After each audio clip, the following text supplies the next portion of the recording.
Somos celebs, pull up loco. You know we up next, pull up mobos.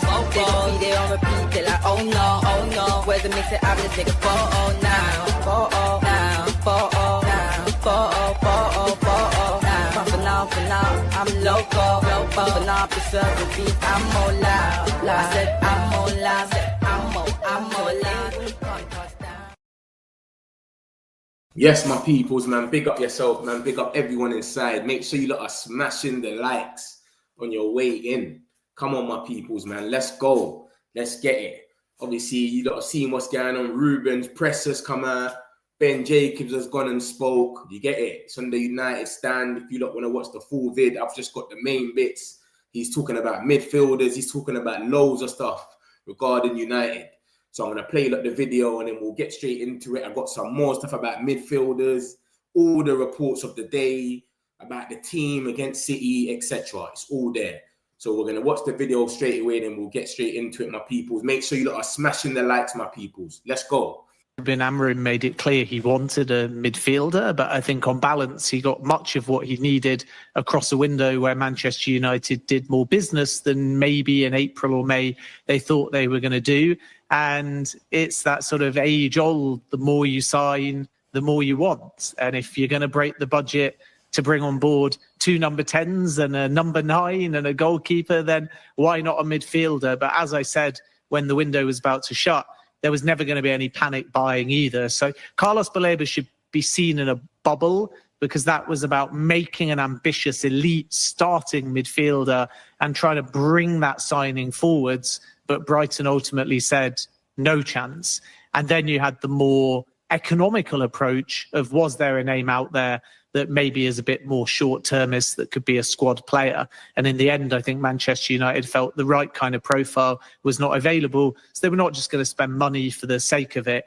In January, it's a tough market. A lot of potential players either won't want to be in the move midway through a World Cup year, or you just get stung with higher prices, because I would term January very much a seller's, not a buyer's market. I think Elliot Anderson will more likely stay at Nottingham Forest through minimum the entire season. He's still relatively new there. We'll obviously have to understand how the change manifests with Ange Postecoglou coming in.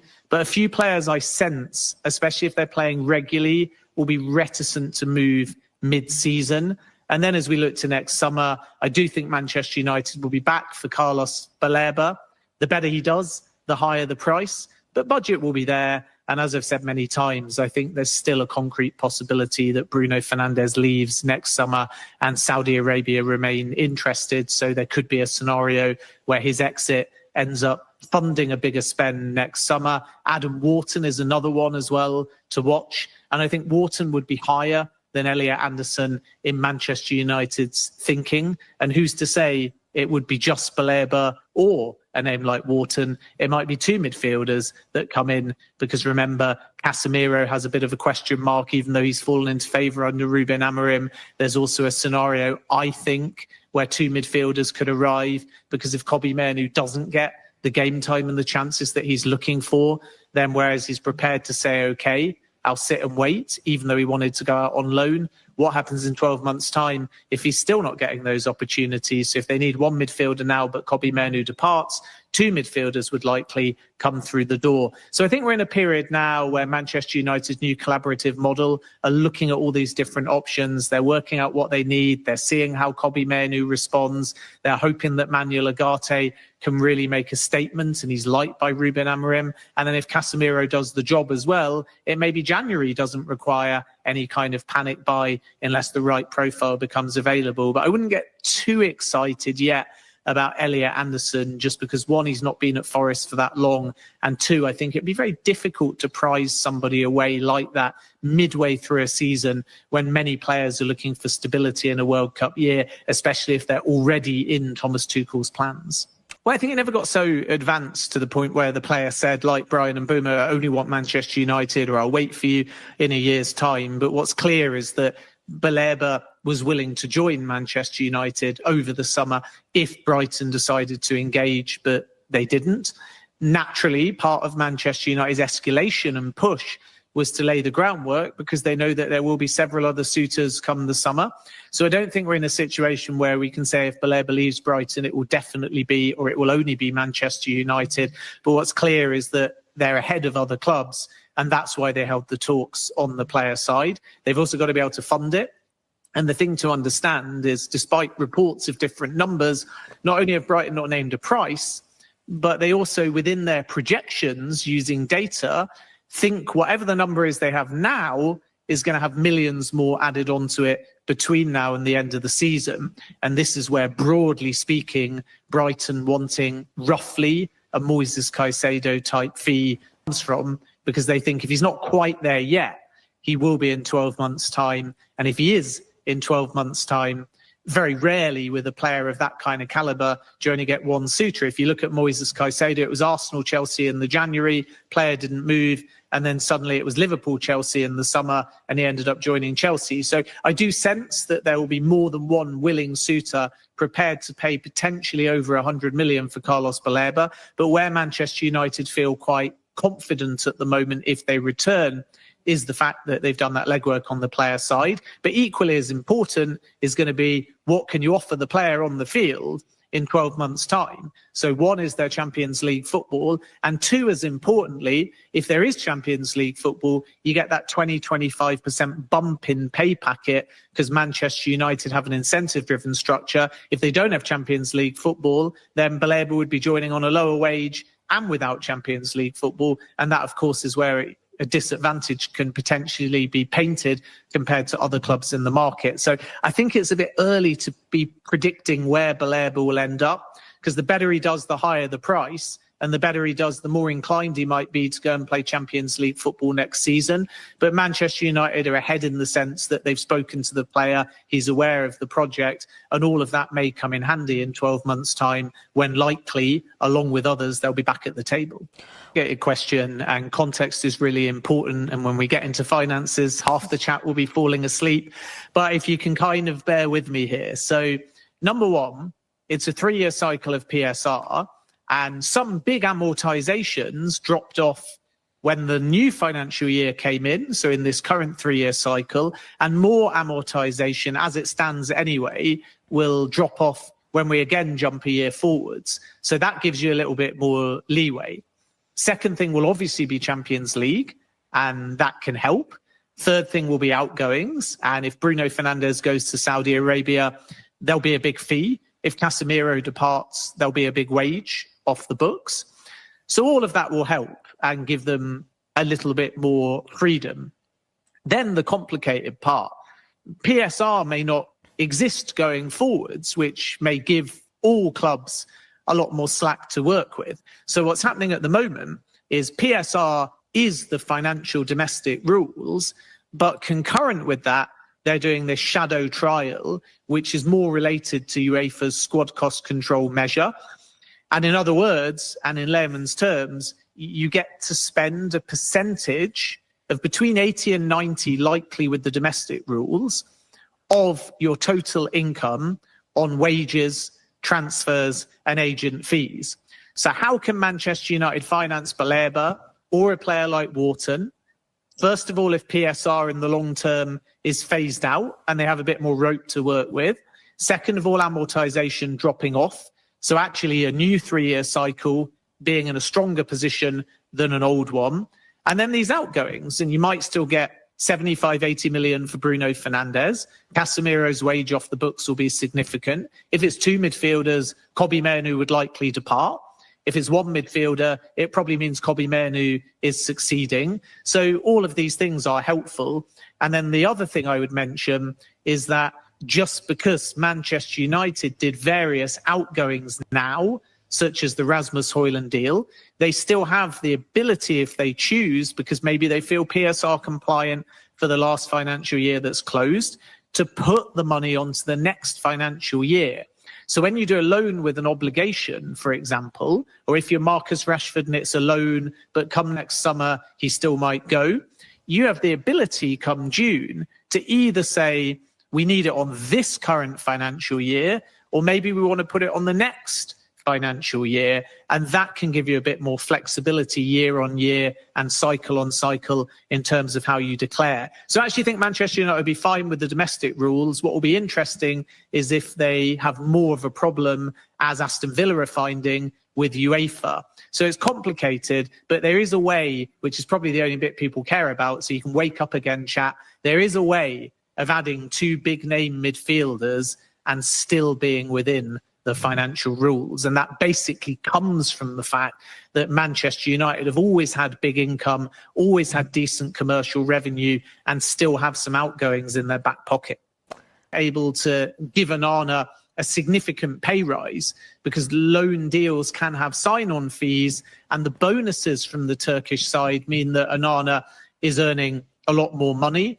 And I think in the end, Onana probably sensed that if he went there and got a payday and in addition played every week in the build-up to the Africa Cup of Nations, that would be better. So right now, I would say Sene Lammens is the Manchester United number 1.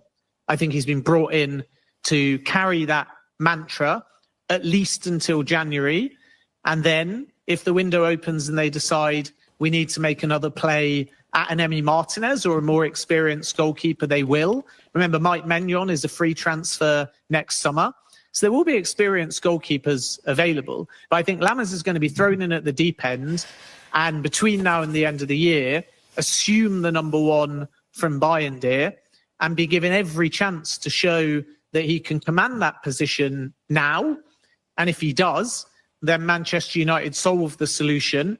And then I think they'll still go out in 2026 and add another goalkeeper, because if that scenario happens, there's no guarantee that Bayindir stays. So this is what I think was pitched to Lammens. And when the deal was not quite done, and there were Turkish clubs chasing after Sene Lammens, and even at one point, if Martinez went, Aston Villa as well, I think the challenge Manchester United had was that Sene Lammens is confident. And he was saying to all suitors, I want to play most weeks, if not every week. And I think at that point, Manchester United with Onana at the club couldn't categorically tell him, you're going to be playing every week. But Villa could if Emi Martinez left, and Galatasaray and others that had looked could also do the same. So I think Manchester United late in the window decided we got to go all in here. They backed Sene Lammens, they did the deal, and he is going to become very quickly Manchester United's number 1 ahead of Bayindir. That's my feeling speaking to sources. But is that going to happen in the Manchester derby from day 1? That's a different question. And I think because he's not been at the club for that long, it wouldn't surprise me if Bayindir starts that game. It's just a personal hunch. It's not really informed. I don't really get in the business of digging too hard on team news because I'm a Premier League commentator for an official broadcaster. But I think Lammens is the number 1. Lammens is the one that's going to play the majority of the games once he beds in. But is it too soon for the Manchester derby to just chuck him straight in? Maybe. And it wouldn't surprise me if Ruben Amorim protects Lammens and gives Bayindir a game or 2 more. But once he's settled, I think there's no doubt that Lammens is above Bayindir in the pecking order. Placed last week. And I think they're waiting to determine the exact severity. I don't think that it's so serious that it should be seen as concern. But I also don't think it was only like a grade 1 tear, which would be like 3-4 weeks out. So it's somewhere in between that 4 and 12 weeks, hopefully more like 5-6 weeks. But I wouldn't want to speculate at this point because I don't think they're done with the testing. Mount at this stage, I don't have a huge update, to be perfectly honest with you. But it's obvious that he'll face a number of weeks on the sidelines too. So they're not going to be involved this weekend. They're not going to be back so imminently that they won't need cover. But it's a chance, in my opinion, because Cunha was at times playing as a 9 while Benjamin Sesko bedded in. And obviously with Mount, it's kind of great to see him back, and he's very liked by Ruben Amorim. But in his absence, you'll likely see Sesko starting leading the line for Cunha. Brian and Burmo getting to play at a 10. Bruno Fernandes with Mount out, maybe given a little bit more freedom. And then we wait and see who he picks in midfield and whether Kobbie Mainoo does get opportunities. So it's, I think, a forced opportunity to put Sesko right up top And I think Cunha will be missed. But because he was playing in a secondary position while Šeško bedded in, it's not like we've seen as much of Cunha playing as a number 10. And he hasn't yet created that sort of chemistry. I don't think any of the new signings have clicked to the degree at this point where any of these partnerships have really been built. So I think that Ruben Amorim will see it as an opportunity to rotate. And I don't think either the Mount or the Cunha injuries are so serious that they're massive long-term causes for concern. And who may be reticent to sign that new contract, knowing that if he gets locked in and doesn't get the minutes, in a year's time, he may be back where he started. But of course, you have the other aspect to this, which is just, does Kobbie Mainoo, even as a squad player, deserve a bump in his current wage? And I think the answer to that question is yes.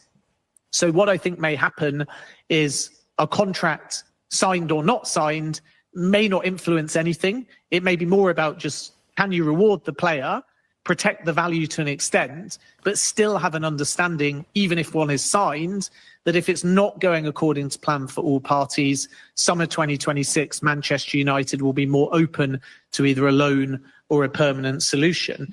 And then regarding why didn't Mainoo get his move, there wasn't actually, as far as I'm aware, a concrete offer to Manchester United anyway that late in the window. So, of course, there was interest from Napoli, and we know historically Newcastle and Chelsea have looked at Kobbie Mainoo as well. But I'm not actually aware of anyone presenting a formal offer to Manchester United in the final days of the window. So even if Mainoo wanted to leave, it would have been a race against time to get something over the line. So I wouldn't worry too much about will there or won't there be a new contract, because if there is a contract, I'm not so sure now that it automatically means he's definitely staying for the long-term future.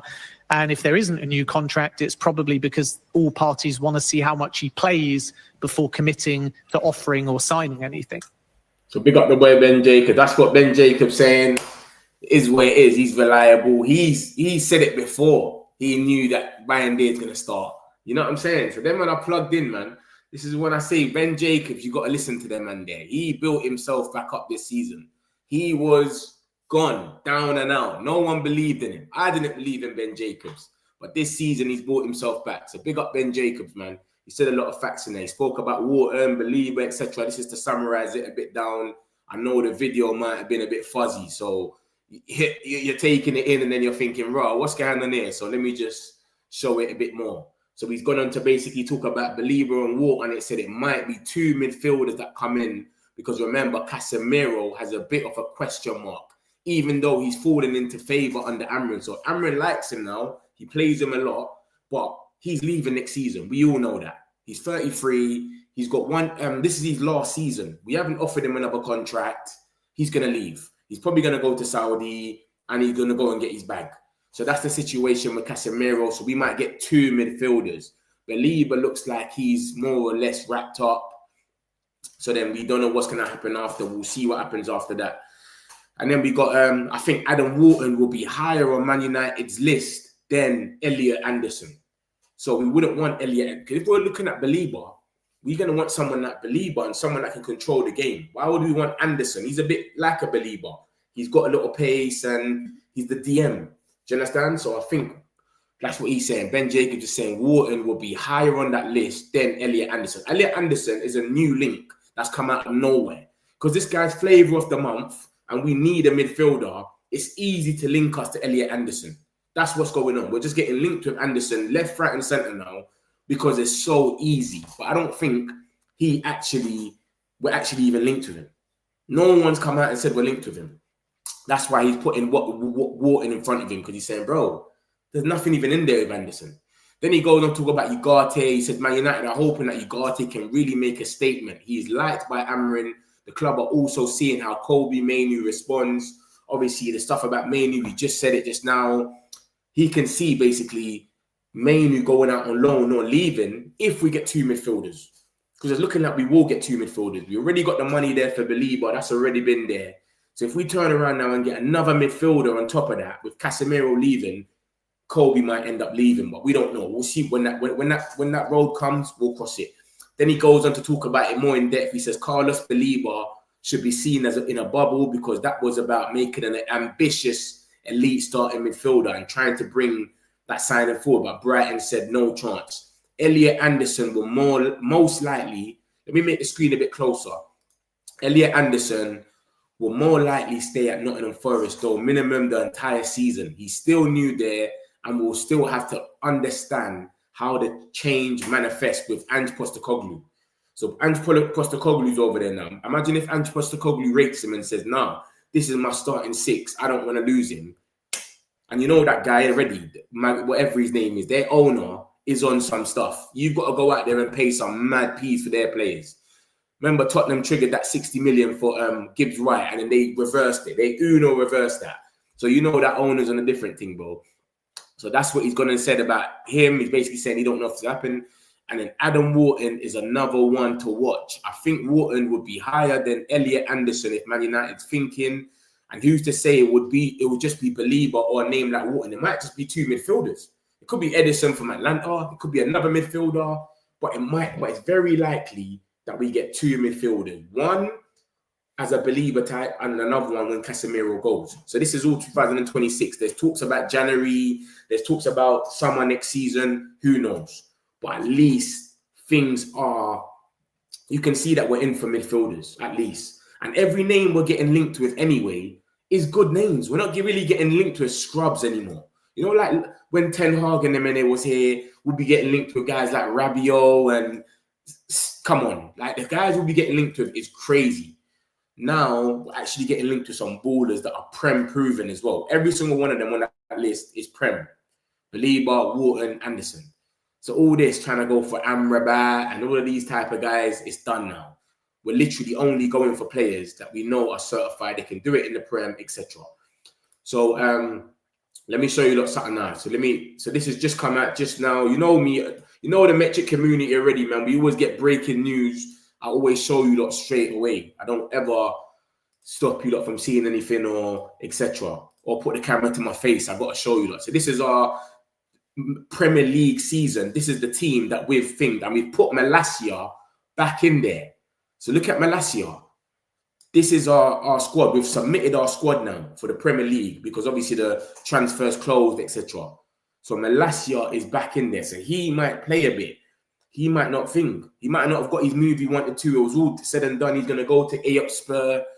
Then we heard talks yesterday that nearly collapsed. That was on the verge of collapsing. So now you can see this is the team. We got Bayindir, Heaton, Lamens. So we even got, we have got Heaton, Lamens, Dermot, me, Reece Bennett, Dallo, Delit, Maguire, Malacia, Martinez, Mazzaropi, Luke, Shaw. That's the defenders. Then we've got, why is Dorgu not on that list? Where's Dorgu? Dorgu's not on this list. They've got no Dorgu on this list, bro. Why is Dorgu not on this list? That's got to be a mistake.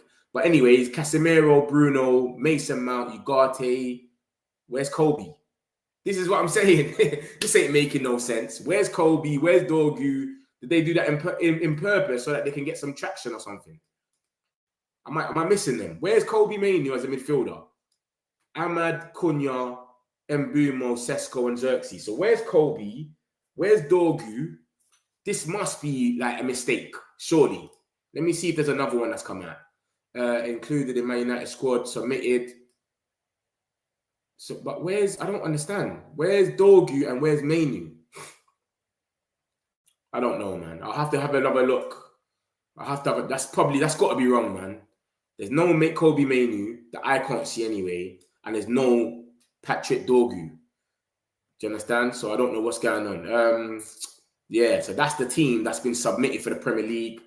But like I said, there must be a mistake in there somewhere, man. Has to be. Has to be. Let me go to the actual Man United. Let's see if they've put it out there. Debate. Or have you got to click onto the article and all that? All eyes on Sunday. This is the squad we have submitted. Yeah, you got to click onto the article. I'm not clicking onto that. I can't bother.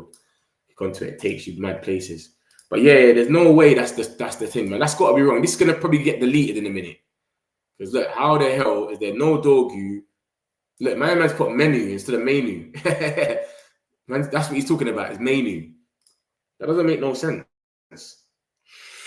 So we'll see anyway. But this is the team, including Mainoo and Dorgu. I'm sure there's a mistake here. There's no way he copied and pasted this and it hasn't got Mainu or Dorgu. Let me just quickly check, because that would be a massive mistake. Imagine if we mistakenly didn't put him in there. But you know, sometimes what happens is, yeah, they will put that, like, they will do this in purpose, miss out Mainu, miss out Dorgu, so that we can type.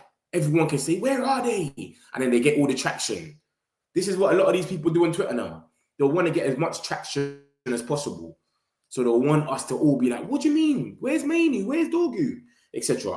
Let me just check so that it's 100%.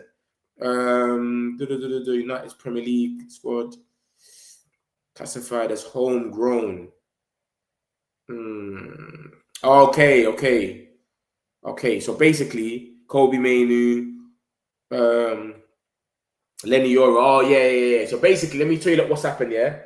It's only like this, and it's missing a few players because they're under 21 players. So no under 21s are meant to be in this list. So as you can see, there's no Lenny Yoro. I didn't even think of him. No Lenny Yoro in this. Kokonki, Diego Leon, Aiden Heaven. None of them are in this list here. And then we got Dorgu, obviously. Midfielders, we got Kobe Mainu, who was under 21. Tyler Fletcher, blah, blah, blah. We've got a lot, yeah. Toby Collier's gone on loan, etc. So basically, anyone that ain't under 21 isn't on this list. That's why there's no Yoro, Dorgu, Diego Leon, blah, blah, blah. Because if you're under 21, you can come in anytime anyway. We can get an academy player anytime. So we don't need to register them. Do you understand, guys? I hope you don't understand that. We don't need to register them to the Premier League at any time because they're under 21. You can get an academy player to come from the under 18s at any time you want and bring them up and then say, come and play. So that's the situation now. I'll show you some more news quickly and then we'll get into the more stuff. I'll show you about Manchester City, their little thing. So we've got this. I don't know why they're putting us to this, but Fabrizio's obviously said the Brighton technical director, David Weir, has left the club with immediate effect. This is a Man United thing page, and he's saying basically this is who he was: Caicedo, Belieber, McAllister, Cucurella, Matoma. He was the technical director when they had all these players come in. So he's just, I don't know. I think he's using his opinion. I don't think it's actually news like we're in for him or something, but he's there. If anyone's going to be in for him, it'll probably be Chelsea. You know, Chelsea love Brighton. They're like twins. That's Cunha. He's back at the HQ, but obviously he's injured today. I'm going to show you a bit of the presser so you lot will see what's going on. This is spooky for Bayindir. As you lot know, Bayindir is starting tomorrow. Yeah? Sunday, sorry. Bayindir has made an error leading to goal every 430 minutes on average since the start of last season. The worst rate of any goalkeeper in the Premier League. Do you know how mad that is? 430 minutes. That's crazy. That's crazy. So every game is like 90 minutes. If you add like stoppage time, you could say it's about 100 minutes. So that's like every 4 games or so. This guy will make an error. Crazy, bro. And he obviously starts tomorrow. So, boy, we'll see what happens, man. I was telling you lot already about Bayindir. I knew Bayindir was going to start. I kept telling you lot, Ruben does not rush players in.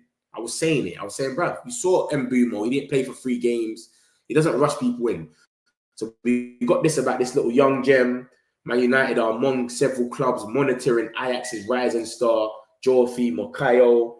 The 17-year-old is described as a mix of Declan Rice and Kante. You know what we're trying to do now, especially with Vivell. We're in for these little young gems where we want to just come and, make them the next best thing. So we'll see what happens with that, man. That's team talk. Not the most reliable person ever, but we'll see. This is the Adam Wharton stuff as well. Man United are one of the main suitors for Adam Wharton, who could be available this January. Palace are expected to accept offers around 60 million. I don't think that's true. I don't think January they'll sell him for 60 million. Maybe a bit more, but not 60 million. Come on. This is Adam Wharton. They've already sold Eze. So I think he's not even for sale, to be honest, because they've sold Eze already. But we'll see what happens, innit? There's a lot of reports coming out about Wharton. There was reports yesterday. Man United's in the race with Chelsea, and now Liverpool's involved, etc. So every single minute there's different things. There's these reports that came out earlier and it was saying that Man United are in talks to play a series of lucrative midweek friendlies in order to fill the gaping void left by the lack of European football. Matches could be played in front of paying crowds, like in the Dubai United with 11-3 midweeks before Christmas, made about 7.8 during their Asia tour, boosting their finances. That don't make no sense. That's basically saying we're doing another pre-season. That is saying that we're doing pre-season. Because we're not playing no games in midweek, we're going to do pre-season in Dubai or something, play in front of a crowd to get money. Bro, we're not that broke. I can't see us doing that, bro. And I think the fact that we got no games in midweek, we're going to use that as an advantage to train and to stay more fit and intense so that when teams do come to us, we're ready for them. Like, if you look at it, every team's going back to Europe this week. So Man City play us on Sunday, and then I think it's Wednesday or Thursday, they go play Napoli, then they go play Arsenal on Sunday. So Europe's back. So when we play Chelsea, Chelsea are playing us after they've played Bayern Munich on a Wednesday. Are you not hearing this, guys? So why are we going to be going out there playing more games to just make ourselves more tired when we could just sit there and wait for teams that are a bit tired, a bit leggy, a bit jet lag, and capitalize? Chelsea are playing us next Saturday, and they've got Bayern Munich just before us on the Wednesday. Think about it, guys. Like, that's a proper advantage, like, because they're going to be going there trying to win that game, everything. And they're going to Germany, by the way. It's in Germany. So it doesn't make no sense, man. Let me show you, lot, man. It's in Germany. Like, imagine going all the way to Germany, a big game you have to win. You're playing all your best players on Wednesday, and then Saturday you got to go to Old Trafford, and they're just running at you lot on a madness. They've just got loads of energy. So let me show you like this. So this is Chelsea. Look at this. So why would we go and play games when we can capitalize on stuff like this? Look at this, guys. Brentford tomorrow is who they're playing at 8 o'clock. Then they've got Bayern Munich at 8 on Wednesday, the 17th of September. 3 days later, they've got us. Come on, man. And then look, they got a game again, Lincoln. They can rest some players for that. Then they got Brighton on the Saturday. So this is what I'm trying to say to you, man. We can capitalize off this. There's no point going out there to play friendlies in between where we could be fresh. Do you know how much that's going to take out of them mentally as well? Going to Bayern Munich, having to deal with that, and then getting on a plane, coming back. You got 3 days, and then you got to play us at Old Trafford. So they're away for they're away 3 times in a row. They're away at Brentford, which ain't really far from their stadium still, but still. Then they're away on Wednesday to Bayern Munich, and then they come into us 5:30. All in the same week. So they've got to be on their A game that whole week. So this is what I'm saying. So this is back to that comment that I just showed you. Like, it doesn't really make no sense, us doing this, like this Dubai thing. It wouldn't make no sense to me. Yeah, we leave the gap and we train and we just save our energy. So when we're ready to play teams, especially the teams that are all in Europe, we've got an advantage because we've got more in our tank, especially if we make subs and then another man's ready. Do you know what I mean? Not saying that we should be out of any competitions. We shouldn't. We should be out there competing for the quadruples and whatnot. But come on, we're out of it now. It is what it is. Let's go. You get it? We got this about the young man. I'm going to show you like that in a minute. Don't worry. This is the stuff about some stuff about Samuel Lockhurst came out and said United players felt it would have been a problem if Onana had not secured a move following the signing of Sene Lamens. So United players are kind of happy that this guy has got himself a move because they're saying, bro, I told you that already. See Onana. Onana is a big personality guy. He's got main character syndrome. If you lot have seen Onana, this guy runs from the goal line all the way to the free kicks and whispers in the ear. He wants to be involved with everything. So someone like that, you can't keep this geezer. You can't keep this geezer about for no reason. There's no point. Do you know what I'm trying to say? So that's the stuff about Onana. You have to get rid of him because he's such a big. If you have him upset in the changing rooms and you start spreading it to Mbumo, and then before you know it, another person gets hit with it, and then it just becomes that same culture that people are too much negative, etc. So they're happy that he went. As of the final days of August, Onana was adamant he would stay at United. However, his ever-strong performance in the loss to Grimsby Town preceded his demotion for the Premier League win against Burnley 3 days later. Sources say Onana effectively felt forced out following the arrival of the 23-year-old Lamens. Boy, it is where it is, man. This is the game, man. You're out here making mad mistakes. It's detrimental, bro. And we saw them penalties as well. They were just flicking through your hand, brother. Like, come on. But I want him to do good out there. And you got to remember, you know what's crazy, guys? What's mad about this Onana thing is, yeah, let me show you like something which is mental, yeah. Like a lot of you that probably didn't even know. But Onana is obviously gone to what's it called? He's gone to Trabzonspor, yeah. And then look at this, guys. Look at this. Fenerbahce versus Trabzonspor on 14th, whatever day that is. What's the 14th? Sunday. 14th. So Sunday is Trabzonspor versus Fenerbahce. Guess who's playing in both of them games, guys? Onana versus Edison. Do you know how mad that is? Edison's moved to Fenerbahce, Onana's moved to Trabzonspor. So Onana is playing Edison. Look at that. Onana versus Edison on Sunday. So we got the Manchester derby. They both would have probably been starting on each sides, but now we've got Edison playing Onana in Turkey. That's crazy, isn't it? Madness. But yeah, man, I just hope the best anyway. I hope my man, he does well over there and they actually pay the money for him. Because if they don't pay the money for him and he just comes back, it's going to be toxic anyway.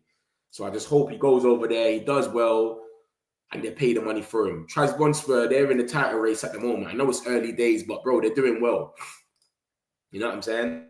Look at them. They're doing well over there. 10 points. They beat Fenerbahce. They're still over there. I heard they're a top 4 team. Galatasaray fan. Big up Harvey. Came in here and said that they're a top 4 team. So it's where it is, man. I hope he just... Remember, they're not going to be doing all that Arsenal stuff over there. Holding you and all of that in corners. They're not going to be doing that mad. Maybe they might start because they hear Onana's in town. But yeah, he should be all right over there. He should be cutting through. So we'll see what happens, man. But he's saying that he feels like he was forced out following the arrival of Lamin. So, boy, it is where it is. It's where it is, isn't it? It's part of the game, bro. You made mistakes. You know what had to happen, etc. So it is where it is. Cool. Let me get a few of these. Oh, yeah, we got this young boy as well. Look at one of the young boys. One of the Turkish teams has started some talks about Sam Maffa. And this is the last we heard about Malaysia until I've just showed you lot that he's part of the squad now. So he might play a 1-2 game in the Prem if he even gets a game. I don't know if he'll even get a chance. I don't think he's going to get a chance to even play a game in the Prem. I think it's just you add him in just in case there's injuries. You don't want to not add him in and then it goes mad. We get injuries and then we can use him. Do you know what I mean? It's been a while, bro. Why'd you keep going live early? Bro, I try going as much as I can, bro. I haven't been on live early recently. I'll be real because I'm a man. When there's news, I bring it to you. Like, I don't force news. I won't go and get the Sun and bring you the article and talk about the Sun or someone that I know is talking rubbish. So I only really come out when there's news. So yeah, I ain't even been on earlier, bro. But this is, I know what you're saying. I've come on about 3 o'clock, so it's a bit early for you. 2-2, any draw we take and push Benjamin Sesko, Xerxes, Dorgu, say pressure defense. Smash the likes, my peoples, man. Like and subscribe if you're new, man. We do this every day, man. This is nothing new, man. Let's get these likes up, peoples, man. Lucky's on one. Let's go, Mex. Big up yourself, Ram. Ben Jacobs. Yeah, I showed. No, man. It's a video, brother. Yeah. Now, I told you before. You must have came in when it was going on. I played a video of Ben Jacobs. He was talking about certain things, etc. So, yeah. Now, Ben Jacobs weren't in there. Won this Ben Jacobs, brother. Why are you not rating him for? Why are you not rating Ben Jacobs, bro? Play Amrin's conference. Nah. Amrin, I'm going to break that down. I'm going to show you like, the main bits. Do you get it? Got links now, yeah. Ben Jacobs on the channel. Nah, bro. Ben Jacobs weren't on the channel, brother. This guy is funny. Man thinks Ben Jacobs on the channel. No, bro. I said it, bro. I said I play in the video. Obviously, you must have came in late and just thought, yeah, what's going on here? Ben Jacobs. I'd rather see Ornstein tweets. No, I hear you lot. Ben Jacobs has been reliable this season, though. I like Ben Jacobs. He's been relaxed. I just said that. He's been reliable this season. 3-1. Like and subscribe. Mitch, any update on the City injuries? Let me show you what's happened with City's now. So City's come out and done a presser. Then I'll show you Amrin's one. This is City's one. Haaland's talking some smoke. They're on some smoke, bro. Look at this. So look at that now. So look, we had this yesterday on the 11th, the right side. If you look at the end, It goes, we are in trouble, man. You put Cherky in there, Kusanov, Foden, Savino, Vardio, Kovacic, Rico Lewis, Oscar Bob, which I've never heard he's been injured, all of a sudden, and Nico Riley, yeah? And then cool. Pep's obviously done a presser not too long ago, and he said what he said. All right, like and subscribe. Big up yourself, Man United, man. I didn't even see that one day. Love for that, man. Appreciate you. But yeah, so obviously Pep's come out and he's done the presser and he's gone on injuries. Omar Mamouche is injured from Egypt. A few weeks, I think he'll be out. Before the next international break, he'll be ready. Ait Nouri and Cherky, Stones as well is a doubt. Not a big issue, but he's a doubt for Sunday. The rest are fine. So Stones might be out. He's always more or less injured anyway. Only this season he's really played 3 games. So they've gone from having 13 people out to now they've only got 10. Sorry, 4. They've gone from 13 people. They've been gassing it up the whole time. And now he's saying there's only 4 of them. 3 of them are solidified. And one is just a doubt. So, boy, Kusanov could play. He's got a lot of pace. Vardio, etc. Their whole squad's there. Cherky was talking all that smoke. I can't wait to kill them. He can't even make it, brother. So we'll see what happens, man. Ait Nouri, he's out as well. He's their left back. So I think they play either Nico Riley or Vardio as left back. I'm trying to think who plays left back. Is it Ake, Nico Riley, Vardio? Is it Lewis? Because remember, Mbumo's over there. So, boy, whoever they play there, it's got to be on it. I can't see any of them holding them down. Maybe Vardio, because he's got pace. He's the only one that makes a bit of sense. Vardio, because he's got pace. But any left back, you can bring them. And Mbumo's ready. And then Erling Haaland comes out and talks some smoke. Look at Haaland now. Haaland goes, we've lost 2 in a row. Not good enough. Way too bad. We need to figure it out and get back to winning ways. We can't afford to lose games. There's so many good teams. It's perfect to turn things around against Manchester United. We need to be, we need to all be on our best, get our arses going, get things going, because it's not been good enough so far. Losing's not cool. Of course, it's annoying. You need to use it to something positive as motivation to do better next. I expect we are. We need to use this angriness inside us on the pitch to deliver at our highest level. Remember, this geezer just scored 5 goals against some plumbers, bro. Moldova. So he's gassed. He's amped right now. He's ultra turned. So that's Haaland talking the smoke. They need to use it as motivation, blah, blah, blah. So he's ready. Do you understand? You got to remember, guys, as well, yeah, they had all of these guys injured, and now they've all been training. They're not all match fit, though. Remember that. So, yeah, they've only got 4 players out now, but the rest of them might not be match fit. Do you understand? Can a lot of them do 45 minutes? Do you know what I'm trying to say to you? Some of them might be able to just do like half an hour or something like that. But Vardio didn't play for his country. Rico Lewis never played for the under-21s of England. Nico Riley never played. All of these players that are meant to be injured. Who else is there? Savino. Savino was training, but he hasn't played for his country or anything like that. Like, Foden ain't played. So none of them are match fitness. Remember that. So we'll see what happens, man. We'll see what happens. We'll see who starts for them. They're gassing up Foden. Foden loves a game against United. I see them talking and that, bro. Foden played us twice. Foden played us at the Etihad and he didn't do nothing. And then he played us at Old Trafford and he done nothing again. So the last 2 times he's come, he ain't done nothing. They're more talking about Foden because obviously before that he did used to score a few bangers against us. I won't lie. But we'll see what happens, man. We'll see what happens. But yeah, the injury stuff is died down. So all this 13 injuries, I had all these articles, 13, 10. The numbers kept going up. There's only 4 of them, which is 3 100% injured.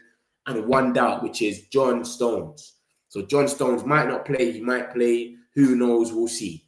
So let me know, man, what you lot think about this, man. Obviously, we got our own injuries as well. This is our ones now. Look at this, guys. Ruben Amrin confirms Altay Bayindir will start in goal for the Manchester derby. As predicted on United Stand yesterday, Sene Lammens needs more time to acclimatize, whatever that means. Probably take time or whatever. Cunha, Mount, Dalot all missed the game through injury. Ruben Amrin says Cunha is pushing hard to return earlier than first expected. However, the Man United boss refuses to put a time frame on his return. Cunha is working with a private physio in the hope of playing again this month. So Cunha wants to. He came out and said, "Let me show you what he says." He says, "Ruben Amorim, this is exactly his words. He goes, they are out for this game. I don't know how long it's going to take. We need these guys to be a competitive team. We have very good players who are eager to play.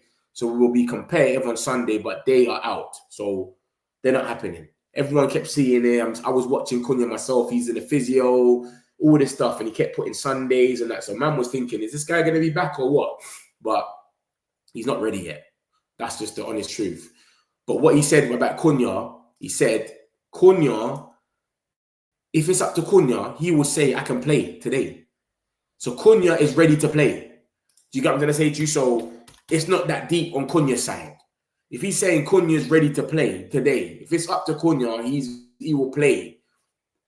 Then he's basically saying Cunha's one isn't that deep. Do you understand? Look, let me show you. Look, this is what he says. I don't want to say.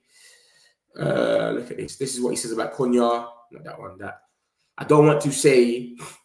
If you talk to Cunha outside, he will say he can play this game. They are pushing really hard. So if Cunha is saying he can play this game, but they think he's not ready, he's not far off, is he? You know what I'm saying? He can't be that far off. So he might be back for Chelsea or maybe the week after. It's Chelsea next week, then the week after, I think we got Brentford. He might be back for Brentford. But he's saying, I don't want to say how long they're going to be out for, because if you ask Cunha, he's outside, he will just tell you that he can play this game. He's ready. But obviously the doctors are going to be precautionary and tell you lot what you should do or not. They're not going to come here and tell you. They're not going to let you choose, because every single player, if they love the team and they want to play, remember, this is his first ever derby, you know. He hasn't played a Manchester derby yet. So Cunha's probably like, I'm a Manchester fan. It's my first derby. I want to play. But he's saying, bro, the medical team said, bro, you're going to mess yourself up. You need to heal properly. It'll probably take you about a week or two, etc. So you'll see what happens with that one, man. Obviously, Mason Mount, when it first came out about Mason Mount, they were saying that his injury isn't as bad as it was first thought. So he shouldn't be out for too long. They more took him out for precautionary. Do you know what I mean? That's what Sully was coming out and saying about Mason Mount. So we don't know what's going to happen, bro. It's a weird one. Like I'm starting to think now, obviously they're not going to play on Sunday, but are they going to play Chelsea next Saturday? Will they be back this month? Is it a next month thing? Are we looking at Christmas? How bad are these injuries? This is the latest that came out about Mount on the 6th. And it said that Mason Mount's injury is not seen as serious and considered minor. 26-year-old is already doing strength and rehabilitation work at the gym, also working on physical motion recovery work, taken off for precaution by Amorim. So he felt a little something, yo, you know what, we'll just take you off anyway. Precaution. Do you know what I'm saying? We're not going to take the risk. And remember, Mount, I was even happy to see him play 3 games. 3-4 games, whatever. You can count the Grimsby game as well. Like, because, bro, this guy was falling on the floor every minute. Remember, he fell on the floor last time against City. That's when he got injured. At the Etihad as well. At that same game, Kobe Mainoo came on. So, yeah, man, like, just before City, the guys got injured again. So it is what it is, man. I said this, innit? I said, this is his season to sign. He's been getting injured a lot. I think they'll just sell him at the end of the season if he carries on getting injured. So because it was a precaution, we don't know, but we can go to next week, Chelsea, or the week after Brentford and have Cunha and Mount back. Who knows? But they're not playing this game. Do you understand? So that's the situation. And then when we get into the last guy, who is Dalot, he went to the national team. And I said that to you. Like, a lot of you that were saying, I don't know about Dalot. He might be all right. I said, bro, you see, one thing you don't need to understand is, yeah, you see the national team is good vibes. Every national team is good vibes. You're seeing players that you got to force rivalries with. We will think, yeah, it's rivalries and that, bro. They're all friends. Bernardo Silva and Bruno, they're friends. But when they come tomorrow and Sunday, Bruno will score and tease the fans, and then Bernardo Silva might push him. You'll see all of that, but bro, they're actually friends still. They play for the same country, etc. And when they go there, they meet up with their friends from different teams, etc. And it's good vibes. No player, they always say it, they don't want to leave the international because it's good vibes.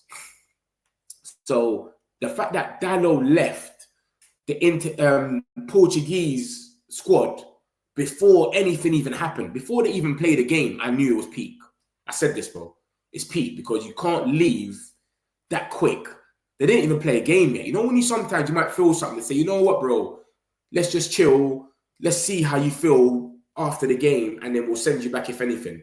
They didn't even risk it. They sent him back before they played their first international game on the 4th of September.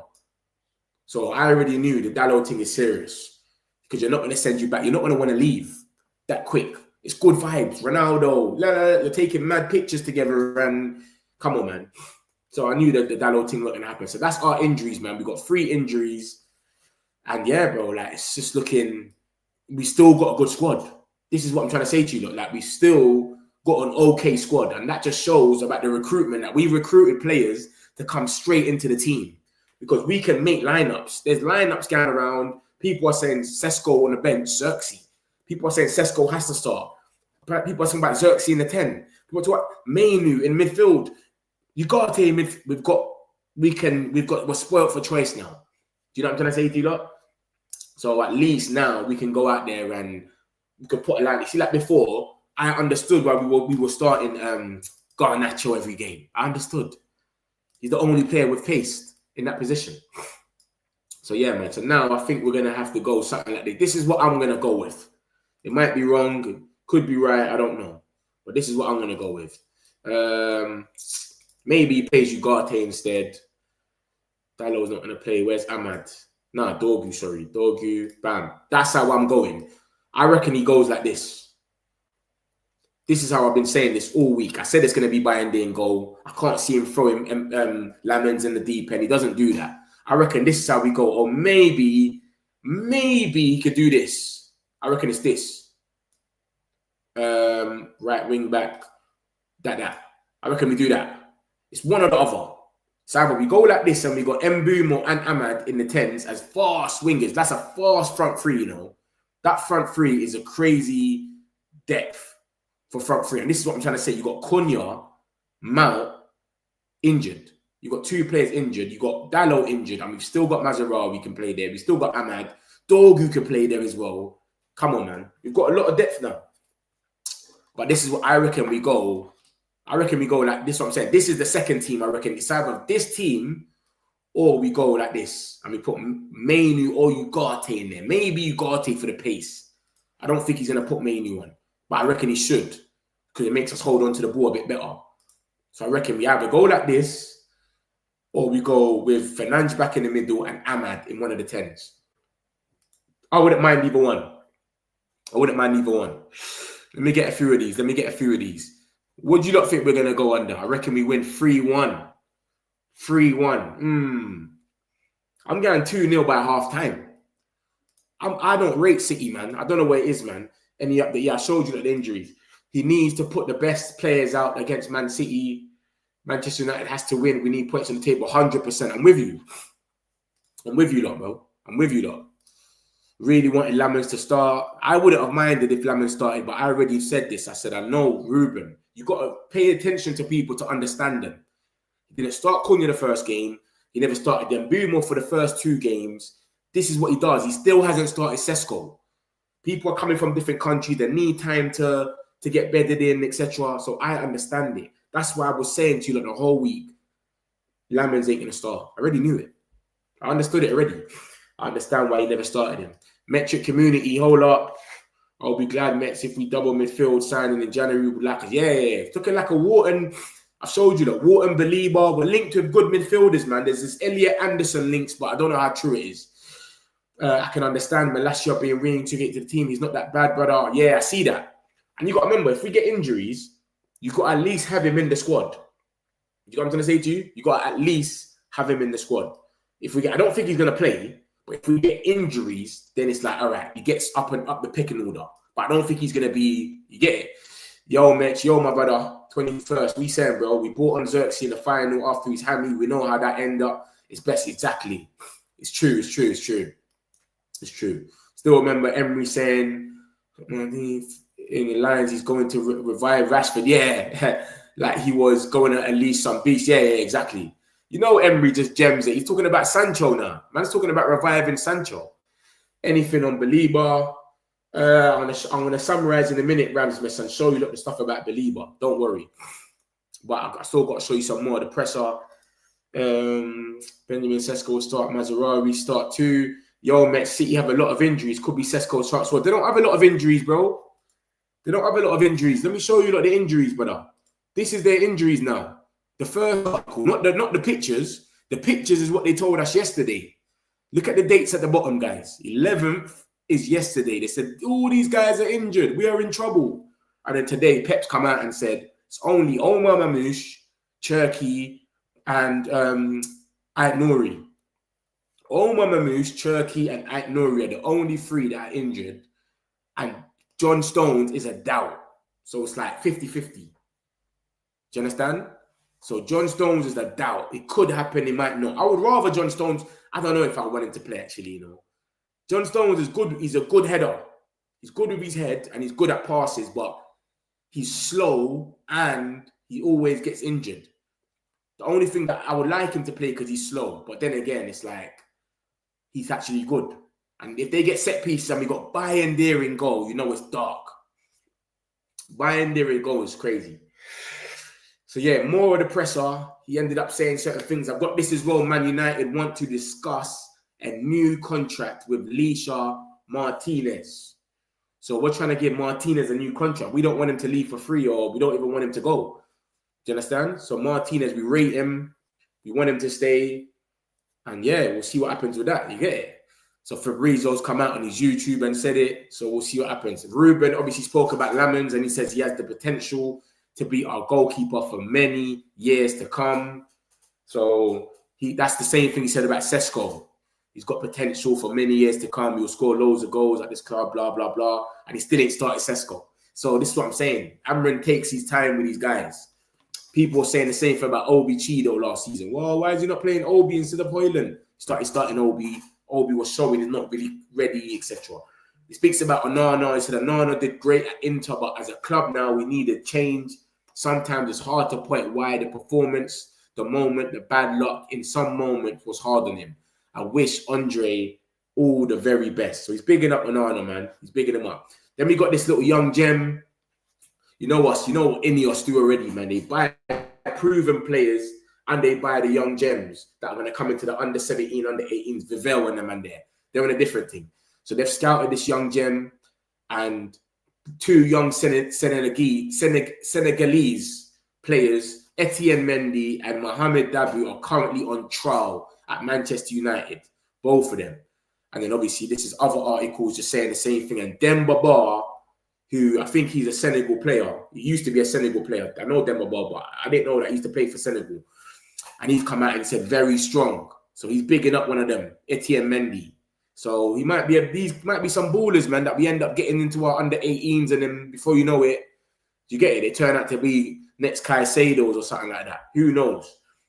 So we'll see what happens with that. If Malasha gets reintegrated like starts, then I know Amran isn't the man. This guy played for PSV and they'd rather send him back to play for. Yeah. I don't think he's going to start, bro. I don't think he's going to start. It's evident he didn't want him. That's why he was part of the bomb squad. Malasha's never been an issue. There's never been anything about Malasha's attitude or anything, bro. Arguments, nothing. He's not an issue. The only reason with Malasha is he's not good enough. After the injury, it kind of killed him. Where he's getting outpaced, and he just wasn't the guy. I remember he had a good game against Arsenal. He had Saka in a kind of in a chokehold when we played them at Arsenal once, but that was about it. So I think he just wanted to go because he doesn't rate him. So I can't see him starting him. I think you put him in the squad, and you got to remember, yeah, that 25-man squad, whatever it is, it's not including any of our youngsters. Remember that, guys. Rico Lewis has signed a new deal. I told you, look, man, you lot get all the fresh stuff here. Look at that. Rico Lewis signs a new deal. This guy, I don't rate him, you know. I don't know what it is. I don't know why Pep rates him so much, but big him up, man. Good on him. I just don't rate him like that. Jota Silva's gone to Besiktas. JJ Gabriel signed a new contract with Nike in March 2025, which is believed to be the most lucrative sponsorship deal ever for a 14-year-old, eclipsing that of Neymar when he was at Santos. But this geezer's getting deals already. He's getting money coming out of his pocket. The man's only 14. Man's signing deals for crepes and that already. Nike's bigging him up. It's crazy, bro. It's crazy. So, yeah, what was I going to show you? I was about to show you, like, yeah, this, by the way, is the squad without the under-21s. So, as you can see, there's no Lenny Euro in the defense. There's no Patrick Dorgu because there's no under-21s. Under-21s can come into your squad anytime. We can put any under-18. Chido Obi, come play Nick tomorrow. You don't need to register them because they're under the young boys. So Dorgu's under the under-21s, Lenny Euro, Kobe Mainu, Chido Obi, etc. That's why they're not on this list. Because I was looking at it saying, where's Kobe Mainu? Where's Dorgu? Where's... You get it? And I've done my research. And the under-21s don't have to be registered. So they don't need to be submitted in the squad. So you might as well submit Malacia just in case. And then obviously, if something went left, imagine we had 2-3 injuries and we ain't got no one to play wing back. You could quickly put Malacia in there while someone's recovering. So that's the situation with that, guys. Someone asked about Belieber. Let me show you what's come out about Ben Jacobs. I played a video at the beginning of the stream. So once the stream is done, just go back and watch the video if you want. This is the stuff that Ben Jacobs was saying. What's this one here? Edge to Big Town. Believer and Elliot Anderson. Who you reckon we go for in January? Because the news we might go for either two. I think the Elliot Anderson thing is just like premature. This geezer has just come out of nowhere. He's doing little bits. He's been all right for England. And what it is it's English players. They gassed them up so much. And now they're looking and saying, Man United want a midfielder. Fabrizio's coming out saying that we definitely want a midfielder in January. Lobby Whitwell said the same thing. A few of them are saying that. So the fact that a lot of them are saying that, everyone's putting their 2 pence and they're thinking, who can they be talking about? It's got to be Elliot Anderson. This is what Ben Jacobs has said. He said it might be 2 midfielders that come in because remember, Casemiro has a bit of a question mark. Even though Amrin likes him, his contract runs out at the end of the season. Then what happens then? When his contract runs out at the end of the season, he's most probably going to leave by himself and then go and get a bonus from Saudi. So it could be Wharton and Belieber. And then he gets into it and he says, I think Wharton would be higher on the list instead of Elliot Anderson. So this Elliot Anderson stuff is not happening. And on top of that, he says, remember, we don't know what Ange Postecoglou is going to want from him. We're just talking like we could just go to Forest. Forest is a little small club. Yeah, bro, we want 50 million. Here we go. See you later. Bro, that owner for Nottingham Forest is on a different thing, bro. You don't know my man. He's on a Sug Knight thing. He's not having it. He'll probably ask for 80 million or something. So I don't think we get Elliot Anderson anyway, but there's no links linking us to him. It's just been a lot of jibs and jabs. People just making stuff up because they know that Man United need a midfielder. Who's the flavour of the month? Whose name's ringing right now the most? Elliot Anderson. That's it. But he goes on to talk about Belieber, as he always does, and he just says that, yeah, we went in for him, but Brighton said no, we might come back next season. Obviously, Fabrizio saying that we want Belieber. That's a next season thing. We're going to go for Belieber. That's why we didn't go for a midfielder, because we want Belieber. Everyone, the recruitment, the coach, the management, everyone's on the same page that Belieber is the guy that we need. He talks about Ugarte and he says Ugarte, we're hoping that he can make a big statement this season, etc. Then we had, this is our injuries. Cunha, Mount and Dalot are all injured. They're all going to miss the game. But he goes on to say that Cunha, if you ask Cunha yourself, he will say that he can play this game. So he might not be out for too long. The fact that Cunha's sitting there thinking that he can play, he might not be out. So we'll see what happens with that. And then Fabrizio's come out and said, Man United want to discuss a new contract with Lisha Martinez once he returns from injury. Amrin says that Sene Lamens has the potential to be our goalkeeper for many years to come. He said that about Sesko. Sesko has the potential to be the goal scorer. He's going to score loads of goals for many years to come, and he still ain't started him. So he might not start him for a minute. And he just wishes Andre Onana all the best. This is City's injury. They've only got 4 injuries. Omar Mamouche, Cherki, Ait Nouri, and John Stones is a doubt. It's not 100%, but it's a doubt. These are the young boys that we're looking at. They're getting trialed as we speak. So we'll see what happens with them. Little young gems. Remember, you know what my man's on, Vivel. He loves the little African, you go and snatch up the little African kids from young that are ballers. That's Vivel's whole thing. He gets them and he used to bring them to Salzburg, etc. Then we have this little move about, what's this? About this Brighton technical director. This seems like it's more of his opinion. He's just saying, look, these guys were all, he snatched up all of these guys. Caicedo, Baliba, McAllister, Cucurella, Matoma. He was part of them when they were signing all these guys, and he just left the club. So he's saying, yo, Man United, I heard you still don't. So it's his opinion, but he's left Brighton. So really, we should go for him, because if Brighton, we're trying to do the Brighton model to be getting these little young gems as well, go and get my man, bro. We know he's going to know a thing or two, bro. You know what I mean? And then this is about Bayindir. This is probably not good news, knowing that he's going to start now. Bayindir has made an error leading to goal every 430 minutes on average since the start of last season. The worst rate of any goalkeeper in the Premier League. 430 minutes. Every game is 90 minutes, including injury time, let's say 100 minutes. So that's about every 4 or 5 games. 4 games and a half. He makes a thing. He makes an error that leads to goal. Not even just an error, you know. He makes an error. Some people make errors that lead to shots. Like they might kick it out, it goes, and then bam, bam, bam, they get a shot. He's making errors that lead to goals. That is mad. That's crazy. So that's what Bayindir is dealing with, bro. So hopefully we just keep the ball away from him as much as possible, bro. Yeah, that's all we can do. We're looking at this young gem, apparently from Team Talk. He's a mix of Declan Rice and Kante. Obviously, he's a midfielder. His name's Geoffrey Makeo. He's an Ajax young boy. So I don't know. We'll see what happens with him. But you can tell what Ineos are doing. They buy a lot of young gems. So this is one that we're looking at. So we'll see. We'll see what happens, man. Then we got this is some more news about Wharton. This is from Court Offside, and it's saying Palace are expected bids of about 60 million in January. But I saw a report saying that it's going to be hard to sell anyone else because they've sold Eze. Mark Guy is meant to be getting sold over there in January because obviously he's going to leave for free. So what's going to happen then? It's a weird one, man. I don't know what's going to happen. So I don't think they'll accept 60 million. I think they'll accept way more than that. I think they're guessing Court Offside, but who knows? There was a report that came out yesterday about Wharton saying Man United's in the race, Chelsea's in the race, and now Liverpool are in the race. Now Liverpool's in the race apparently for Wharton. And remember, guys, Liverpool went in for Zubamendi and they got dissed. Remember that. Liverpool went in for Zubamendi and they said no. So this could be true.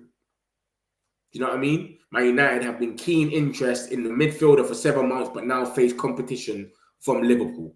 They wanted Zubamendi. They never got no one since. They've gone out there, spent 500 million euros, but they still ain't got a DM.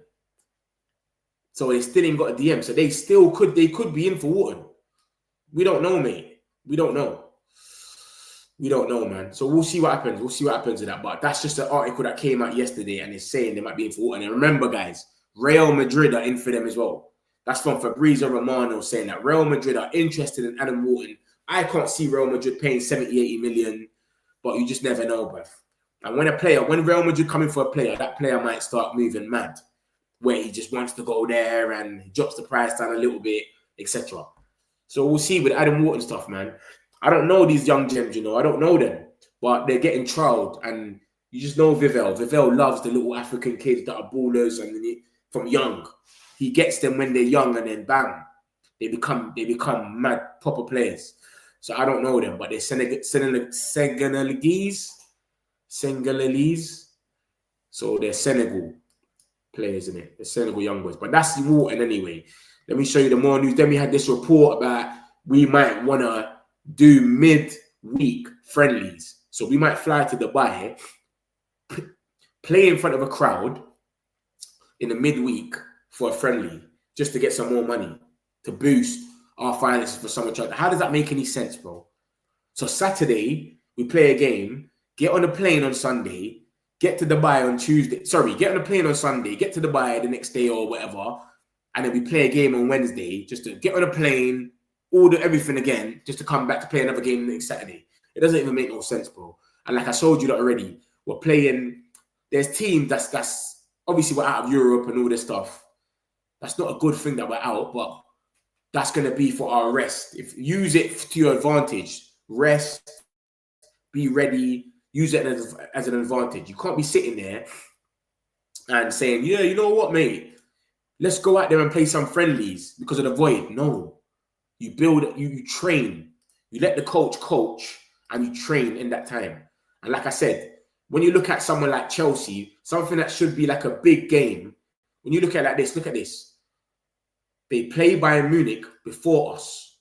So you go all the way to Germany, you play a big game against Bayern Munich with your best team, and then after that game, 3 days later, you've got to come to Old Trafford now and play us. And we've not done nothing in a whole week. So they're playing on Saturday, we play on Sunday, and then they go to Bayern Munich on Wednesday, they fly there, and then they got to fly all the way back. Think about it, guys. Do you know what I'm trying to say? Like, a lot of teams, that rest is going to be needed. So we've got to be on it. We've got to use that to an advantage, man. All of this talk about going out there to play a friendly is stupid. I don't even understand it. Use it to your advantage, and then bam, just be ready, bro. All this intense stuff we're meant to be doing, let's do it, bro. Do you understand? Look at that. It's going to be like that for them for a minute. Look, Benfica on the Tuesday, Liverpool on the Saturday. But remember, Liverpool's playing Champions League as well, so that's not too bad for them. Do you understand? But teams like, look, Lincoln, they can rest their players, and then they can have a fit team against Brighton, and then they can, do you know what I'm saying? Like, play Benfica 3 days later. But bro, for us, it's kind of beneficial for us to have that rest. So Wednesday, when they're going out there running up and down in Bayern as well, they're away, putting everything to it. Then they've got to come and play us on 5:30 on a Saturday, 3 days later. So come on, man. That friendly stuff, pull it in the bin, bro. I don't even believe it. I think it's rubbish. It doesn't even make no sense. I'll be real with you lot. So yeah, this is what I'm talking about, guys. So I don't think it's true anyway. Boost our summer transfer window. We've sold players, mate. We've sold Garnacho. We could spend up to 120 million. We haven't even touched that money yet. Anthony's money's gone. That's the money we've spent on Lamens, basically. 20 million, whatever that was. Do you know what I'm trying to say? We've got all these guys. Sancho's leaving next season. Maguire might leave. Casemiro might leave. Rashford, if they take the buy option. Bro, man's talking about going out there doing midweeks in Dubai. If you said Norway or Sweden or something, it'll make a bit of sense. But man said Dubai, UAE or United States, I'm guessing. He's gone mad. Asian tour. Come on, bro. He's gone crazy. This is the stuff about Onana. Basically, it would have been a problem if he stayed following the arrival of Lamens. Because obviously, I told you, look, Onana's got a big personality, man. This geezer's running from the goal line every time we've got a free kick, trying to get a word in. So that's the situation with Onana. They're just basically happy that he left. Blah, blah, blah. That's the young boy I just showed you lot. Don't know why I still got that one there. Big up them, man. And see what happens to them. This was yesterday when they were saying that they all trained. Calvert Phillips and all of that. They all back, bro. It's meant to be 12, 13 of them out, and they all trained. Yeah, look, this is what I was going to show you. I was going to show you like this. I just basically broke it down. 4 games in, what's that? Is that 7 games? No, 10 days. 4 games in 10 days. You know what I'm trying to say? The Lincoln one, they can play a B team, a C team for that. Brentford, they're going to go out there strong, probably. Yeah, strong. They'll go out there strong and then go strong for Bayern. But then they've got no rest. So they're coming into our game at Old Trafford as well, a bit leggy. Really, it should be the case. If we're trying to play this intense football that Ruben wants, come on, bro, man. We should be ready for them. But we'll see. We'll see. Let me get rid of that. We don't need that no more. Yeah, this is one of the young boys, Sam Nafa, a Turkish team's looking at signing him. I don't know if it's a loan or what. And then the Malasia thing was just that he's gonna stay put now. He ain't going nowhere. That collapsed. He don't want to go there. So he's gonna rather sit on the bench than go all the way over there because they don't really make no sense. And there's reports saying that JJ Gabriel could become Man United's youngest ever Premier League player. So we might give him his debut soon. We'll see, man. This is Onana. Look, he's changing his phone case. Yesterday when he got unveiled. Safe. Allow it. Trav's on Spur. I hope he does well over there, man, and they buy him, man. And then it's got Trabzonspor are covering his full wage, 100% of his wage, and they've doubled it. Remember that. So they're covering it's like 120. They're covering 120, and they've kind of like doubled it. It's crazy. Onana versus Edison on Sunday. I just showed you that Fenerbahce versus Trabzonspor on Sunday. The two players that would have been playing against each other if they wasn't sold are playing against each other anyway, but in Turkey. Crazy, bro. And then we got, look, no player has created more chances than Bruno Fernandes across Europe's top 5 leagues. So all the top 5 leagues, La Liga, League One, all of them, the Italian one, Serie A, he's created the most chances, and the man's playing out of position. He's not even playing in his position, bro. Imagine when you put him in a 10. Crazy. Across Europe's top 5 leagues this season, only Barcelona and Real Madrid have had more shots than Man United, 56. So the more we keep the shots coming, the more likely we're going to score, mate. Yeah? The more shots that we keep doing, the more likely we're going to score. We have 20 shots a game. We need to start scoring at least 3 of them. Let's be real. That's some muscle stuff. Say, Ahmad single-handedly turned the derby on his head at the Etihad in December, but he could find himself on the bench this weekend. And he's just talking about if Dalot was to start or if Mazraoui starts on the wing, blah, blah, blah. So that's more or less it, my guys, man. If you haven't hit the like button, make sure you smash it on your way out. Appreciate all of you lot. Everyone have a great day. Love. Got some celebs, pull up local. You know we up next, pull up mobos. They gon' be there on repeat, they like, oh no. Where's the mix it up, let's take a photo now.